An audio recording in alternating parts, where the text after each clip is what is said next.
L'innovation avec Anissé Mbida. Bonjour Anissé. Bonjour Ombline, bonjour Alexandre. Bonjour Anissé. Bonjour à tous. L'innovation du jour, c'est une fois de plus l'intelligence artificielle qui cherche à piquer notre boulot, figurez-vous. Il paraît qu'elle veut maintenant remplacer les animateurs radio. Non, mais non.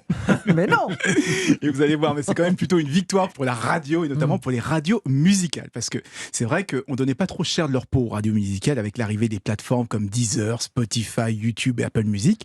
Comme on peut faire ses propres listes de morceaux préférés, on n'est plus ennuyé par la voix d'animateur qui raconte sa vie entre deux morceaux.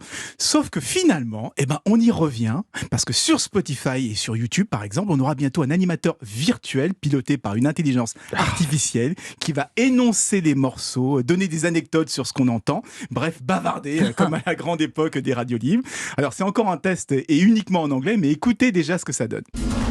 Alors je traduis, j'ai cru comprendre que tu aimais les chansons de l'été. Voici une de tes favoris et on va voir si ça te réchauffe. À suivre, une musique que tu écoutais tout le temps en 2018.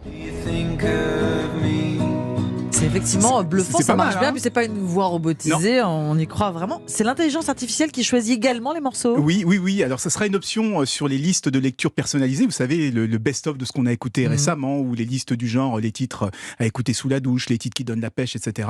Sauf qu'au lieu d'enchaîner les morceaux, tous les 4-5 titres, il va insérer un commentaire vocal. Alors, vous l'avez entendu, la voix est vraiment, on a vraiment l'impression que c'est une voix humaine, mais tout est généré en temps réel en fonction de ce qui va être joué.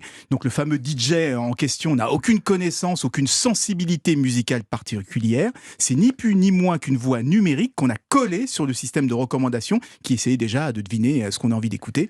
En fait, il imite les DJ radio pour rendre l'algorithme un petit peu plus humain. Bon, j'ai envie de dire ouf, heureusement, Anissé. Heureusement, pour l'instant, ça ne concerne pas les radios d'information ni les radios généralistes. Alors oui, c'est vrai, mais on va se dire jusqu'à quand Jusqu'à quand Parce qu'il faut savoir qu'en Chine, on expérimente déjà non pas un DJ virtuel, mais un présentateur de JT virtuel. Alors là encore, il n'a aucune connaissance, aucune sensibilité politique particulière, mais pour le coup, c'est une bonne chose puisqu'il sert à diffuser de la propagande gouvernementale. Alors en Europe, vous savez que c'est très différent, on a besoin de décryptage, on a besoin d'analyse critique, ce qui est loin d'être le fort de l'intelligence artificielle. Et c'est tant mieux. Merci Anissé. Europe 1.